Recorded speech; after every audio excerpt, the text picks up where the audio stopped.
It's Bob and Tom Tonight, starring Chick McGee, Kristi Lee, Josh Arnold, Ace Cosby, Pat Godwin, Willie Griswold, and Tom Griswold. We have a lot going on today, a lot of interesting things to get to, including some letters.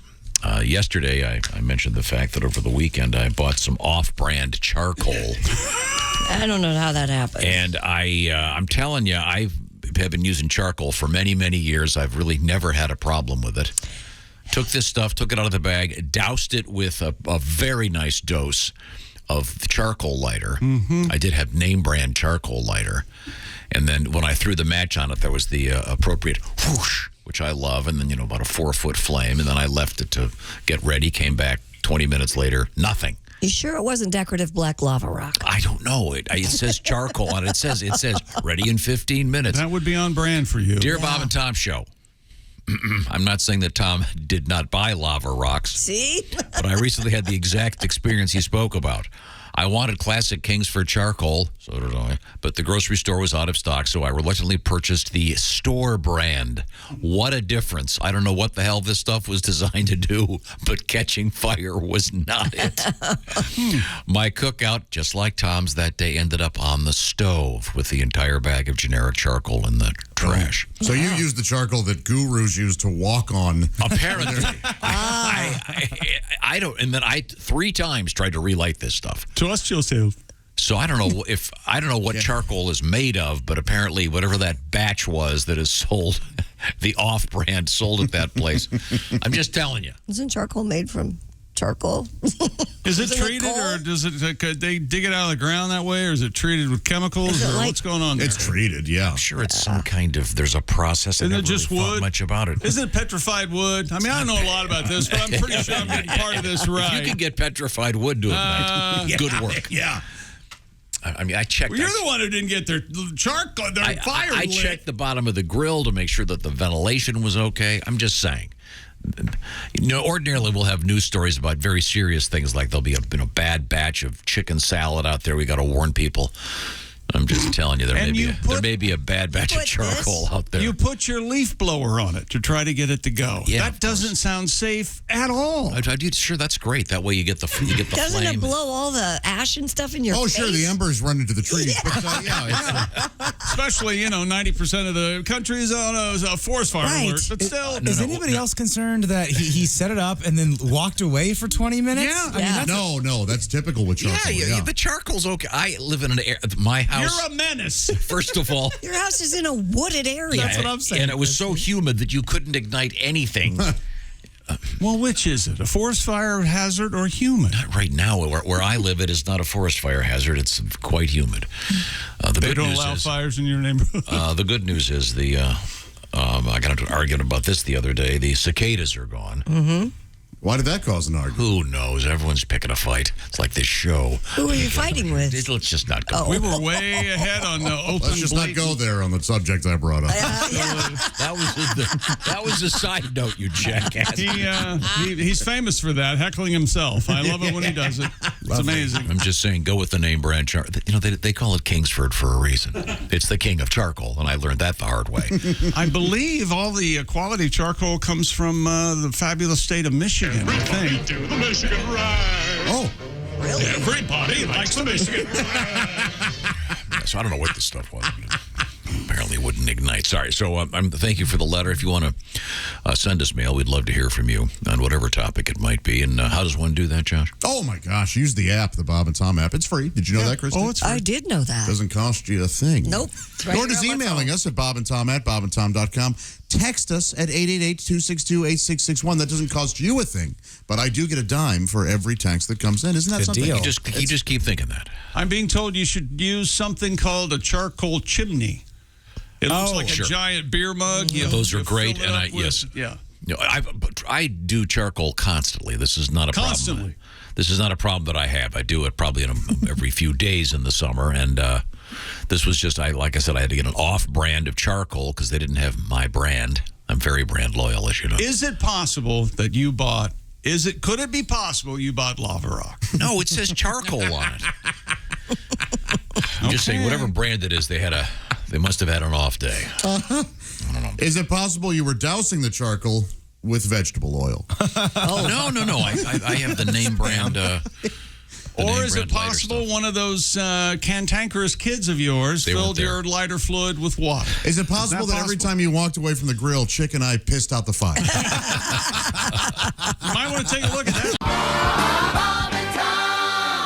Because Here's someone that hasn't figured it out. A man in New Zealand attempted to cook a steak in his toaster. Nothing wrong with this. The man decided to prepare a meal of steak and chips, but opted to cook the steak in the toaster rather than a frying pan. Idiot. That started a fire that destroyed his house. Oh, well, I wouldn't have guessed that would happen. And now he reportedly is upset his fire insurance policy will not pay out as much as he had wanted it to. Do you get the garlic bread? The frozen garlic bread, you put that in your toaster, man. What? 1, 2, 3. You don't have to put it in your oven. You put it in your toaster, and you toast it just like a piece of bread. It heats it frozen? Perfectly. Frozen. Yes. So is there something that prevents Are you serious? that prevents gravity from taking the cheese down into the burning? Yeah, or the buttery. There's just butter on it. There's not cheese on. Well, you can get cheese on it, but I didn't have cheese on it. But yeah, you put it in the toaster. Wasn't there a thing where people were putting their toasters on the side? Yes. What were they cooking again? Grilled cheese. And it's apparently incredibly dangerous. Yeah, no, that just makes good sense. No, a member of our staff, I don't want to mention his name, it was Jeff. He came in this morning when he saw that story, and he explained that when he was a kid, would it be better if he told the story? No, well, if you tell it, there'll be less stuttering. Okay. What's wrong with you? You know what? We're going to have to, if we... Jeff, hang on a second. Can we schedule the fights after the show? Like, as far as I'm waiting for him to barge in. Right now, we've got 2 fights coming up. Tom and Pat. Tom and Pat's the main card. That's gotta be. We go on later. You guys open for us. Griswold. In this corner. Oskay was a kid. I'm trying to remember the story, Jeff. I think he said he was 8 years old, maybe 10, and he decided to make breakfast in bed for his parents. Oh, that's sweet. That's so nice. he decided but he wasn't allowed to use the cooktop. Is anybody else picturing a little Jeff with a beard, though? Still? Yes. Very heavy beard. Oh, yeah. So Mr. Oskay, apparently, so young Jeff, he wasn't allowed to use the cooktop, so being a good boy, he wanted to make them some eggs, so he put the frying pan on top of the toaster. And then he kept having to press it down again to get the heat to come back, and eventually he decided to duct tape it so it stayed down. Then he decided that he wanted to deliver the eggs with a newspaper, so he went out front to get the newspaper, came back in, and the kitchen was on fire. And he, I believe, said four of the cabinets were burned. Oh, no. Poor guy. Yeah, so the point of the story is toasters are designed to toast bread. To toast bread primarily. Or Pop-Tarts. And apparently Pop-Tarts. Back to the Bob and Tom show. Sorry, I looked up and something is strange. That's not Josh sitting there. Well, Josh can't make it in because I just got done stammering all over his face. That's Jeff Oskay joining us in the studio. Jeff is behind the scenes. I want to thank Jeff for being part of our special comedy show Friday with Patty G and Willie G. Raised $10,000 to help send some kids to summer camp. Thank you very much, Jeff. Now, Jeff ordinarily works behind the scenes doing lots of different things. Very fine writer, very fine comedian, and camera operator. And I was trying to retell the story you told me this morning. We had a story about a guy, and I believe it was in New Zealand, who set his house on fire by putting a steak in the toaster. Right. And as it was sitting in there vertically, of course, it set the house on fire. And I told your story that you told me about setting your parents' house on fire. Right. Well, it was just the kitchen. Just the kitchen on fire. It wasn't the entire... Yeah, but you were a little kid. How old were you? I was 7, 8, and I was trying to make him breakfast in bed. I wasn't allowed to use the stove, but I was allowed to use the toaster. Sure.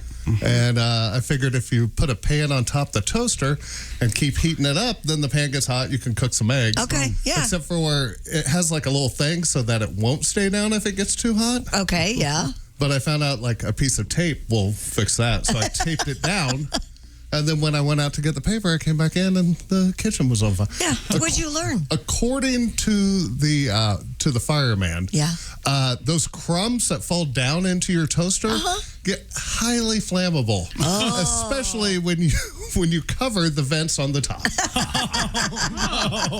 So as a general rule, the toaster is really primarily designed to make toast. Right. Yeah. English muffins. There's some I had heard you're always supposed to unplug your toaster. You're never supposed to leave it plugged in. Oh, you guys, look at this. Look who's walking in now. It's our friend Josh Arnold. He's got an ice Josh was clocked. Got the ice pack. The entire first aid kit. Okay, you're going to be okay. Jeff's walking out victorious. Now, Stay undefeated. Josh, I asked if Josh could tell the story, and you said... No, if Jeff could tell the story. I'm sorry, if Jeff could tell it, and Josh, you said what? As long as you want someone to stammer through it? Yeah, I said if you tell it, there'll be less stuttering. Yeah, Jeff did not take kindly to that. Okay. I bet not.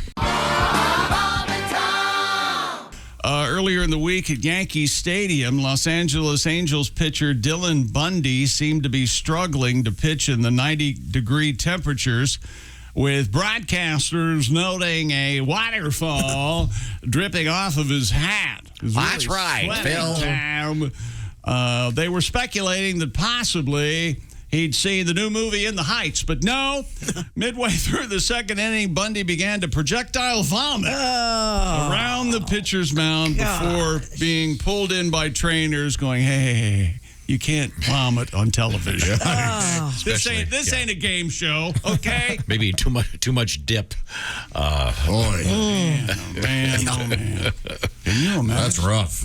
Vomiting right there. Pat, you have a little tribute to... I do indeed. Yeah. This is Yankee Stadium, ladies and gentlemen. I got sick at the ball game. High blue chunks on the mound. It was 90 degrees as I tried to pitch.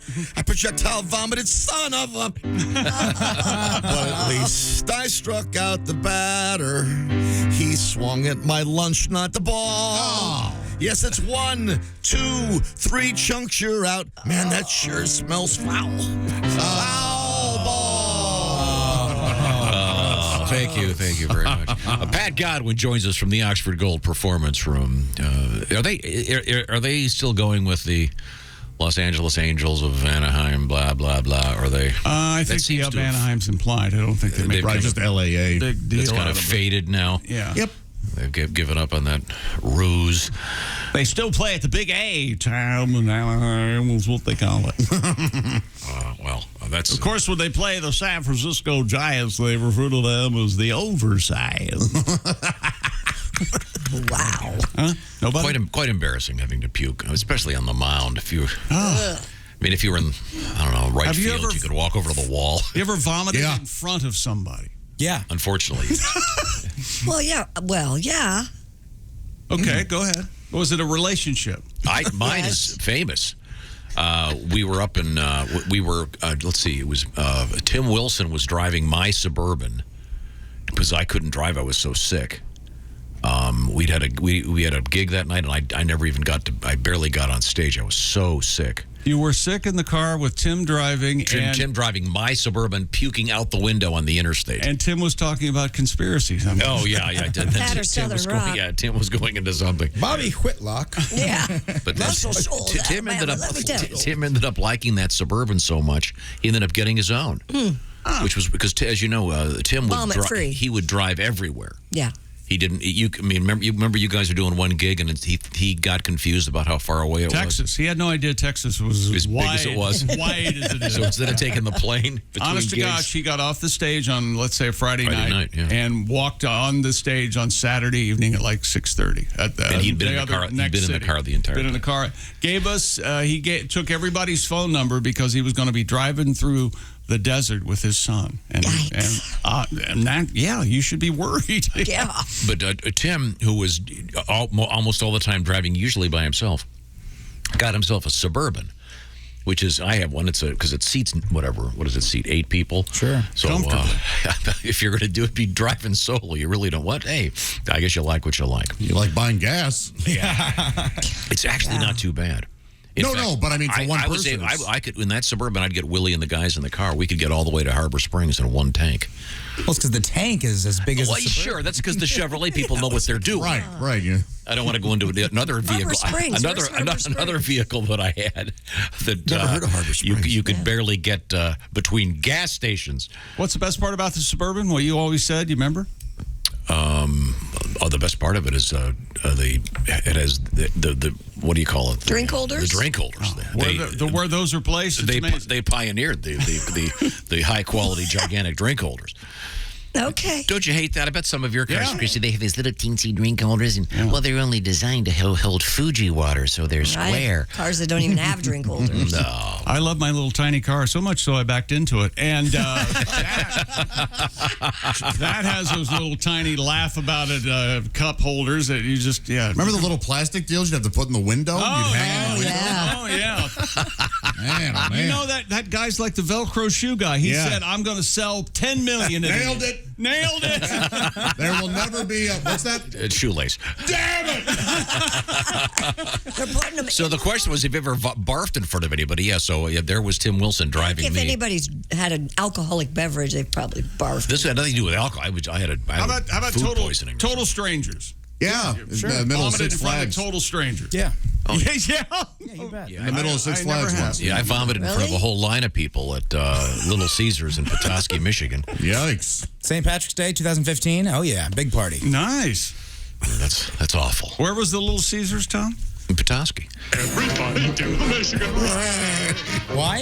Everybody likes the Michigan ride. Who doesn't? So, Kristi, you ever heave-hoed in front of anybody? Yes. You ever had a boy hold your hair? I don't know. Maybe. You've never been For vomiting. You've never been driving the porcelain bus and there's some young fellow holding your hair, thinking, "Boy, this was supposed to be a lot different than this. No. I didn't sign up for this." No. Who was the I guy? think I threw up in Ace's car, didn't I? I think so. Yeah. Love I it. remember back in the 90s. No, I threw up outside of Ace's car. I didn't throw up in it. My girlfriend and I were out of town after a concert. We both had a lot of Jaeger that night, and she was in the bowl, and I was in the trash can next to her.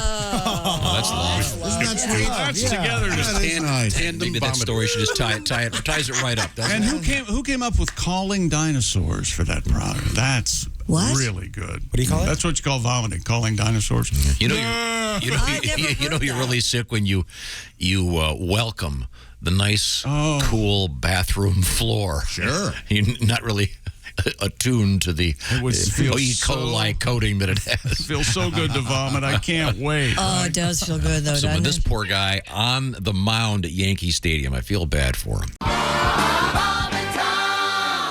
Now, we do have Kristi Lee at the Navy Federal Credit Union news desk, and I certainly enjoyed your quiz. I'd like to do that again sometime. Okay. Which was, once again, Kristi attended a bachelorette party, and Was there a stripper? No, there was not a stripper. but you played the game. We played Dirty Pictionary, though. What's These are dirty? grown-ass women. What's Dirty Pictionary? Well, have you ever played the game Pictionary? They call it dictionary. That doesn't work very well, does it? Because, So imagine there is a if- dictionary. Yeah, maybe vaginary. What if you open up a dictionary, there's just a bunch of drawings? Hey! Imagine playing Pictionary, only you're drawing certain activities and people have to guess what you're drawing. And I see. Do you use stick figures or? you can, if you're a good drawer, you don't have to use stick figures. It's an artichoke. Yeah, that's an artichoke again. But we played the is it an adult film, porn, or nail polish color, which Okay. porn or polish, which is really surprising.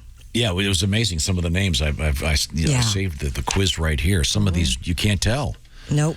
I mean, white chocolate, that's a porn, but the thrill of Brazil is nail polish. Yeah. Size matters is nail polish. That one got me. I'm going to go out and I guarantee you there is a nail polish called white chocolate. There has to be. Yeah, I would think so. Well, there might be. It was fun to play porn or polish, but I also found a quiz. Oh, yeah, This what's is yours? porn or Polish. All right. So the first one, Bowling for sex? Kowalski fist. Is that a porn or a Polish man? Kowalski fist. I'm going to go Polish person. I'm sorry, that's a porn. That's a Polish. Stella's bleeding. Oh, man. Is that a streetcar joke? It's a streetcar joke. So is Stella Polish too, not just Stanley? You're welcome. Okay, I got a letter here. Okay. We were talking about the horrific temperatures in certain parts of the Northwest. This comes to us from Oregon. It's from Chris. He Hi, writes, Chris. it is hot, ridiculously hot. Well, thanks, Chris. I have no doubt. It- We That's have the some report. details. I live in Northeast Oregon near the Columbia River. It was 117 officially. Wow. That's Although hot. the thermometer at my house said it was only 115. About that time, the air conditioning quit, just like Chick McGee in a sportscast when heckled by Tom. Wow, Fortunately, it was abrupt. it was just a trip breaker, which continued to trip until the temperature dropped closer to 100. Ah, man, that's... Oh. Then he goes on to say it was really rough, but he goes, the basement stayed cool. I'm back home and checking on the AC right now. I don't want to end up like the fighter who, quote, balls was hot. Now, I actually happen to have that isolated. I don't know if you remember this, but... I barely do. Here we go. My balls was hot. My balls was hot. There he is saying, my balls are hot. He apparently quit because... My balls was hot. Okay, all right. You know, it is hot in Oregon. How hot is it? Oh, it's hot. It's hot. The women in Portland are shaving their armpits. It's hot. I see they're quite progressive over there. Yes. It's too hot to hold up these protest signs. Oh, that's hot. That is hot. Honestly, that's probably right. Yeah. Hey, look, socialism can wait. Karl Marx never got this hot. Well, Kristi, give me the teaser. We got the snake hunk. Yeah, we got our snake. What happened? Okay. All right. Well, where do you think baby snakes come from? It's unfortunate that snake ends with a K and hunt ends with an unt. It really, really is. Well. I think our work is done. That is unfortunate. Snake paws hunt is what we're talking about. I thought we were going to have the mean lady from the herpetology. Here she comes. We have a hunk and a hunt. Nasty. And they all go together. You see, the state of Florida sanctions the snake hunting. Hunt. That's all I hear now. We can't Gotta get out of here. All right. We got good artists. Sorry. We got to come. Okay. We have to take a break right now, or I'm going to pee my pants. Okay. There's care. a chick. Sorry, Kristen. She don't care. Hunt, hunk. They're close. They are. Boy, I'm still hearing it. Snake. Yep. Don't say anything until I go like this. This is Tom speaking. There's Willie. Patty G's in the next room. We'll get to his new song coming up momentarily. Biggest laugh we had all we day. have, once again, Kristi is at the Navy Federal Credit Union news desk. Mr. Godwin is in the Oxford Gold Performance Room. Josh Arnold is wearing a gray shirt. Can we get the picture thing done so we can have people vote? No. If they prefer. Okay. Fine. Yes, of course. I'll do it after this. It's been one of those days. Now, we were talking about a snake hunt, which is sanctioned by the state of Florida because, as you know, the Everglades have been compromised with non-indigenous Burmese pythons. critters, and there's some news about that. Biologists have captured the largest Burmese python ever documented in Florida. Sorry to bother you. ABC 7. I don't want to make a mistake. Kristi gave up. ABC 7 reports scientists have been tagging and tracking the invasive species for years. ABC 7. Where news is the television, a vision of what television news should be. Thank you. Ian Bartosik, the environmental science project manager and wildlife biologist for the Conservancy of Southwest Florida. Wow. And his team have tagged 80 pythons with radio trackers and have decided to focus on 25 snakes to help facilitate future removal efforts. Well, over 1,000 this is a moved. stupid question. I know. How do they get the... How they get the tags on them? They got to catch them first. Well, yeah, but so and then they let them go. Obviously, Right. Are they like bracelets? How do they not fly? Come on. Like a zip tie or something? Yeah, I don't know. Sure, it's probably a shot that they, like a microchip maybe? They size the snake. They realize how big a bracelet they need. Wouldn't they do it like a They make it microchip nice like and you snug. do Oh, a so dog? that's makes much more. I was envisioning this like the snake going. Well, I've got this necklace on. What the hell? Oh, it's kind of nice. And they put the name of the snake's mom, and they put the latitude and longitude of the hospital they were born. Okay, cool. Oh, isn't that nice? Over the 1,000 snakes that have been removed, one female weighed 185 pounds, the largest documented in the state. That's a big snake. Team also captured the heaviest male ever documented in the wild at 140 pounds. It's snakes out there this big? Ladies and gentlemen, what you've heard, let's give a round of applause for Josh Arnold, ladies and It's gentlemen. Ice Cube from That's Anaconda. Ice Cube and Anaconda, everybody. Go ahead. Email me complaining that I'm doing that voice, and then watch Anaconda and tell me I'm not dead on. How does it go again? It's snakes out there this big? That's it. You nailed it. It's just like Danny Glover, Angels in the Outfield. there's an angel on your shoulder right now. Thank you. Dead on. Pretty good. Watch for Chicken Eyes Tour coming up this winter. Voices we have no business doing. Is it Danny Glover or Ice Cube? So the giant snake, this one, are they going to put it in a zoo or? I don't know what they did with it. It doesn't say in my story. I would assume they maybe they let it go if they're tracking that one. No, because the women pythons, the lady snakes can have a lot of babies. They don't want the women snakes out there. Yeah. Okay. All right. Well, this is scary. Now, this leads to a smaller but more scary snake. Yes, where in North Carolina, folks are being warned to be on the lookout for a venomous snake on the loose in Raleigh.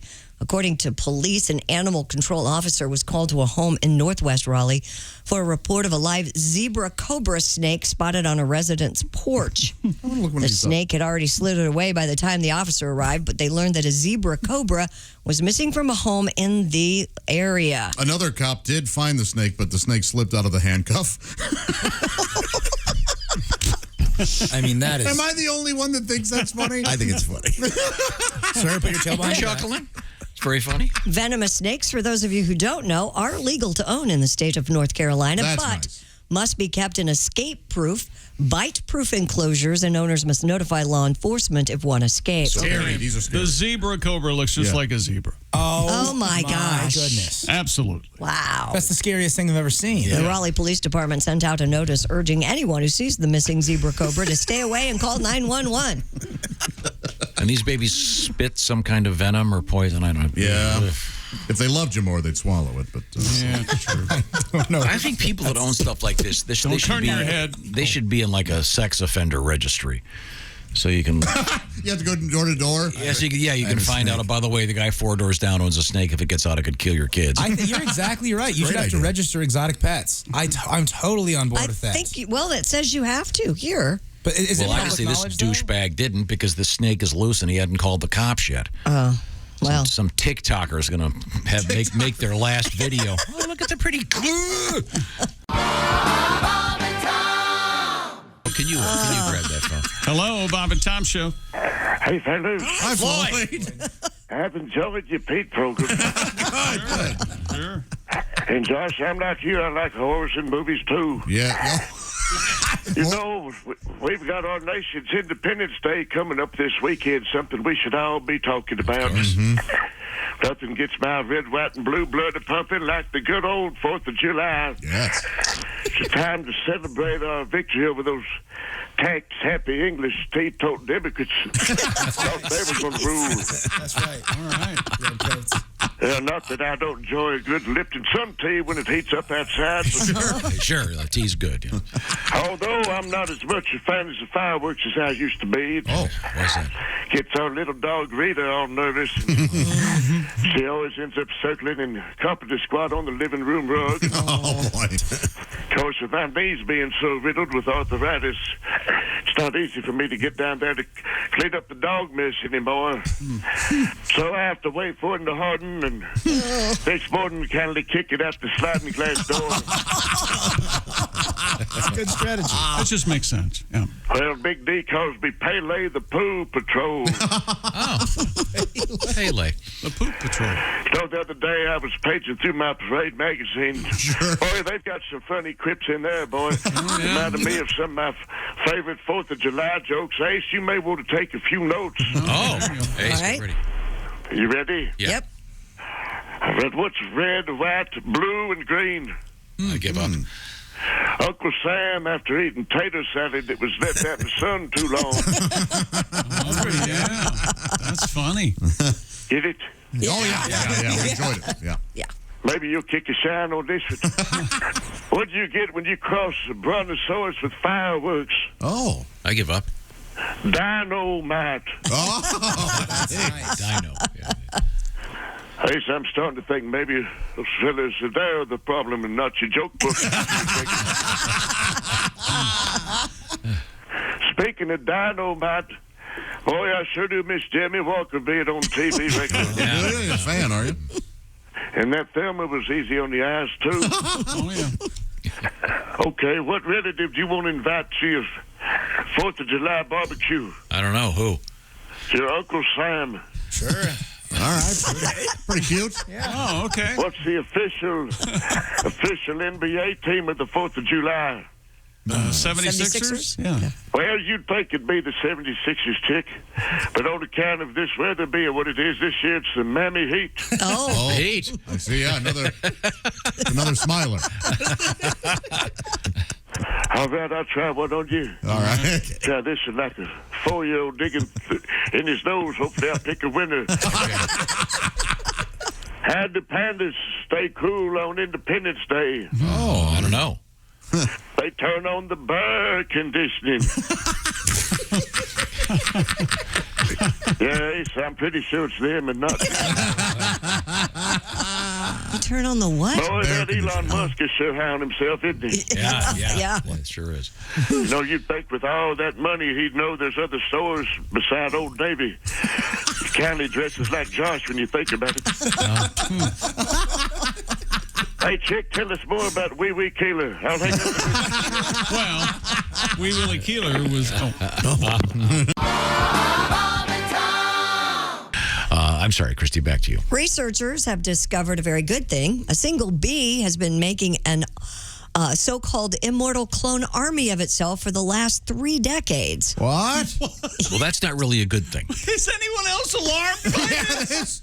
Well, according to Live Science, the female South African Cape honeybee possesses the ability to create perfect copies of themselves, with one individual found to have done so millions of times in the past 3 decades. What? Yeah, this one bee has done so millions of times. And the clones there are millions now of this exact bee. It's like the clone wars, yeah. Yeah, but we need all the honeybees we can get. Yeah, but these, if you keep reading, they're very destructive. The clowns mooch off their rivals and refuse to work until the hive collapses. Researchers have determined that the single lineage of clones is responsible for the collapse of 10,000 of African lowland honeybee colonies every year.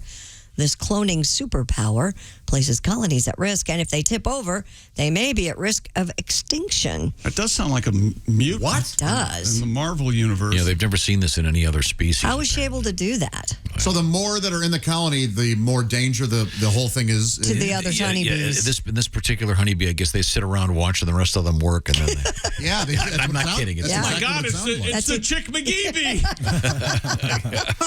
Criticizing everything till it falls apart. I mean, have you ever wondered if you could clone yourself? First of all, maybe with 2 or 3, you could finally finish the to-do list. You think? You think if there were 3 Josh Arnolds, that honey-do list? Yeah, I think you could get all that stuff done. Look, I don't have trouble even just with one getting my to-do list is very, very short. I think the key. Do you want me to help you amend it? I think the key if you're going to clone yourself is you can't tell anyone. You can't tell yourself you can't tell anyone that there's a clone of you. You'll just seem incredibly efficient. Multiplicity type. Yeah, but you don't get to be that person, though. What? The real question is that person would have all your DNA, right? Right. But yeah, then you wouldn't be them, so you'd still die. Exactly. Yes. And would they die at the exact same time? No. No. So they could commit a crime for you? They could and then murder they would go you. to Right. jail. Oh, they could murder you. Is that how this movie ends? I feel like that is a movie, right? The real question is, if you clone yourself, would you ever make love to yourself? No. Oh, man. Just to see. I have a joke I can't do. How could you do that? To find out if I was good? Do you want me to go do it? All he needs is a mirror. He doesn't need a clone. I'd have to clone myself with another appendage. No. You could. What? I don't think that would be weird. You can get creative. Well, you got hands, don't you? Maybe they can get these things to go after the murder hornets, and it's a win-win. Oh, yeah. Oh, Okay, yeah. I don't know. We just thought Can that you was kind of cool. imagine clone of Tom Griswold? No. He'd yell at you in one room, then you go, boy, that's over. You walk down the hallway. There he is again. I'm liking this more and more. Loki. There are clones on Loki. Oh, yeah, you're right. Yeah. You're right. Researchers at Florida Atlantic University are saying they've been able to trace the origin of the famous monkey colony that's lived in urban South Florida for the last 70 years. Citing the scientists' study, The South Florida Sun Sentinel reports that several monkeys escaped from the Dania chimpanzee farm in 1948. It's a chimpanzee farm, John.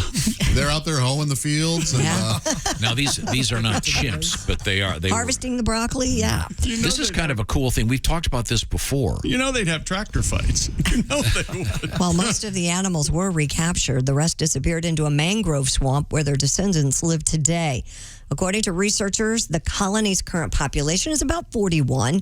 The study's lead author, Deborah Missy Williams, said computer models predicting the colony could go extinct in 100 years. Good. She has founded the Dania Beach Vervant Project to protect them and is trying to raise money to buy land to serve as a sanctuary. One thing is certain, residents of the Dania Beach area where the monkeys live are extremely protective of them. According to Ms. Williams, the community still loves them. They care for them. They want them protected. They're invasive. These are no better than the pythons that are roaming the Everglades. There are only, 40 of them. Yeah, but, I mean, they can still... Now, would that cause inbreeding issues, I guess, when you have a small must. like that? Yeah. These are the grossest things ever. They're kind of like, they sound like they're fun. It's like these monkeys that are attacking people in India. Oh, yeah, that's fun. How fun. Yeah, you're out having a little al fresco, and there a monkey comes up and rips your head off. Yeah, how was your weekend? Well, I lost my nose in a monkey fight, but...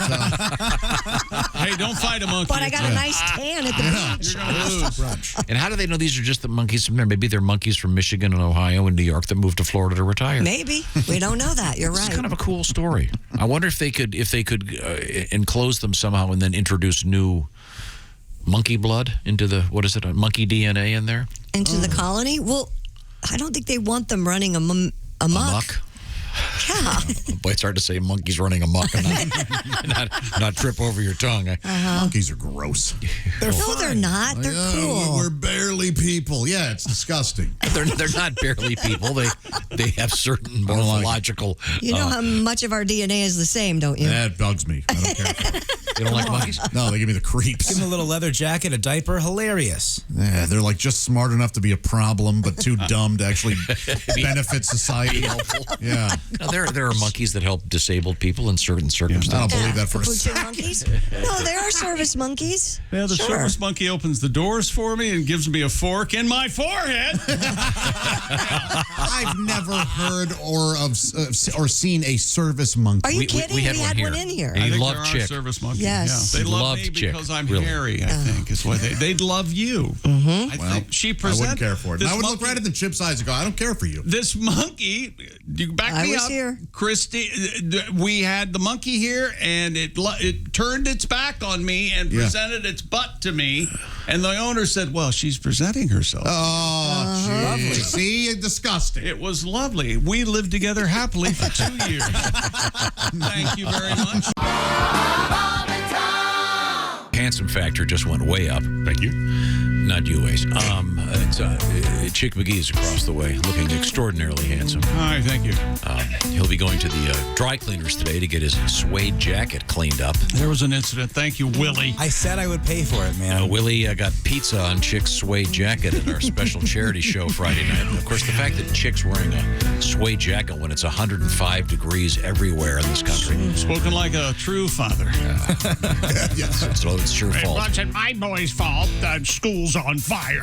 Let's see. There's Kristi Lee at the Navy Federal Credit Union news desk. The Oxford Gold Performance Room empty today. Mr. Godwin under the weather a little bit.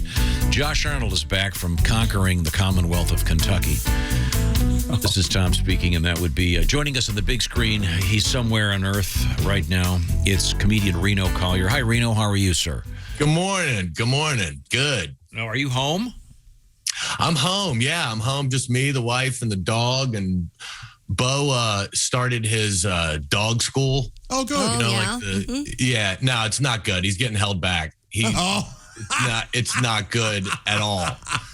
His first one was last week. I took him in there, and the lady's like trying to see if we work with him at home, and we haven't done anything. And she's like, "All right, let's work on our first trick." And I'm like, "All right, Bo, sit, Bo." And he turns around and doo-doo's on the floor. And she's like, "What is that?" I was like, he has a speech impediment, I guess. Yeah, he doesn't hear well. But Chick was just saying, spoken like a true dad, like dads always take up for everybody. My wife thinks that this is her kid And she takes up for him. I overheard her on the phone. She didn't know I was listening. She's like, Bo is not going to make it through this thing. There's a girl, Aussie Doodle, that's right beside him, and he cannot stop trying to get on her. It's not his fault. She comes in there dressed with a bow in her hair and the way she walks. She's like, there is no lady in that tramp. She goes, I'll tell you, she's going I'm like, it's not our kid. He humps pillows. It's not that dog's fault. You know? How old is your dog now? 6 months. Okay. And yeah. weighs how much? He's like almost 50. Whoa. Nice. He's pretty big. Yeah. And he keeps getting bigger. Yeah, and he's bigger? just, I don't know how much bigger he's going to get. I got a shock collar for him, and it makes a noise and buzzes. And I've been doing it, and it didn't work. And my wife she acts like I was like, this thing, and she'd never put the batteries in it because she didn't want to shock him. So I've been pointing this thing at him like, stop, down, go, whatever. And it never worked. Useless. The second we've had it. Totally useless. Positive reinforcement. Well, good luck. Now, it's time now for us to do a couple interesting things. Do you have the story about the guy jumping off the plane? I saw this in the news this morning, but I haven't had a chance to read it. There's not a lot of detail, but a passenger was taken to the hospital after he jumped out of a moving plane at LAX. United Express flight 5365 was pulling away from the gate Friday evening when the man tried to breach the cockpit, then opened the service door and jumped down the emergency slide onto the taxiway. His injuries are not considered life-threatening, but that's about all the information we have coming out of Los Angeles. Those doors will open? Yeah. Well, of course they're going to open. How do you think the flight attendants let the people in? In a moving aircraft, though? There's no... I know. Isn't that crazy that you could theoretically open them when you're... This reminds me. Remember we watch those old movies and they'd be in a train and someone would reach up and pull that cord? Is that a real thing? What would they pull the cord for? It would make the train stop. Oh. And it would stop the whole thing, and everyone would go flying up against the wall. What did he forget his phone or so? What happened? Well, what did he do it for? That's all that we know. Nobody's saying much about Aren't it. there massive fines for the... Oh, God, yes. Man. See, this is where I believe in cruel and unusual punishment. What would you do? I would, let's see, no, duct tape wouldn't work. Zip tie him to the landing gear. Yeah. Let him wear a jacket. Let's not be too cruel. Sure. And then let him fly to wherever he was going. And unzip tie what's left of him. And there you go. This is, what an idiot. Yeah. So he did. Haven't you always wanted to jump down one of those things? Yes. One of the slides? No. Yeah. No. There's a perfectly nice slide I used to at the have local dreams school. about that. Really? Yeah, I think it'd be so much fun. It would be. Not if the plane's on fire, but if you just got to, if they had water going down it or whatever. It's not bad. You know? I don't think it's any A fun. little bit expensive to be doing that. This has to cost the airline.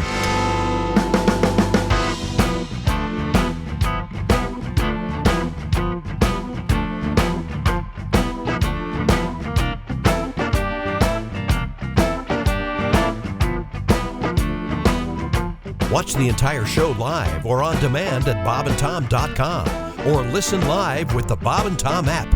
And be sure to tune in next time for more Bob and Tom Tonight.